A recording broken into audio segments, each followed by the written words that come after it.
Kapatid ni Kim na si Lakam, ibinuko kung bakit sa bahay nila natulog si Paulo.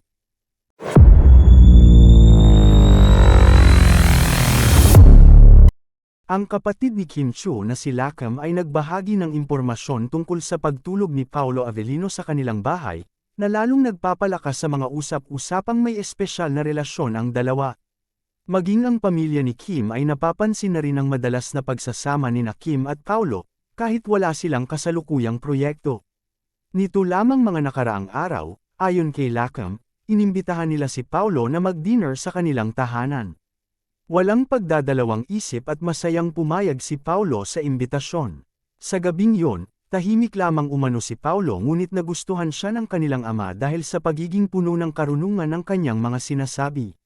Sinabi pa ni Lakam na talagang nag-enjoy ang kanilang ama sa pakikipag-usap kay Paulo, na tila isang senyales ng magandang pagtanggap sa kanya ng pamilya ni Kim. Ang imbitasyon na mag-dinner ay nauwi sa isang masayang gabing puno ng kwentuhan, kung saan mas nakilala pa nila si Paulo. Ayon sa isang source, sinabi ni Lakam na ang plano ay mag-dinner lamang si Paulo sa kanilang bahay. Subalit, sa mga usap-usapan, tila natulog na rin ito sa kanila, isang indikasyon ng malalim na pagtitiwala at komportable sa isa't isa ang dalawa. Ang mga ganitong pangyayari ay lalong nagpapalakas sa haka-hakang may namumuong espesyal na relasyon kina Kim at Paulo. Hindi lamang ang kanilang mga kilos ang nagbibigay ng ideya sa publiko kundi pati na rin ang mga komento at reaksyon ng kanilang mga pamilya.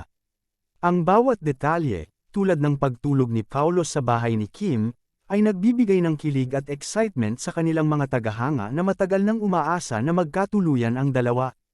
Sa kabila ng kanilang tahimik na paghawak sa kanilang relasyon, ang mga ganitong pagkakataon ay hindi maitatanggi at lalo lamang nagpapatibay sa pag-aakalang may malalim na ugnayan ang dalawa.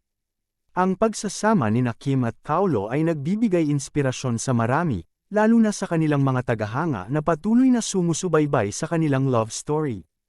Ang bawat kwento at balita tungkol sa kanilang pagsasama ay nagbibigay ng kasiyahan at kilig sa kanilang mga taga-suporta, na laging naghihintay ng mas marami pang magandang balita tungkol sa kanila.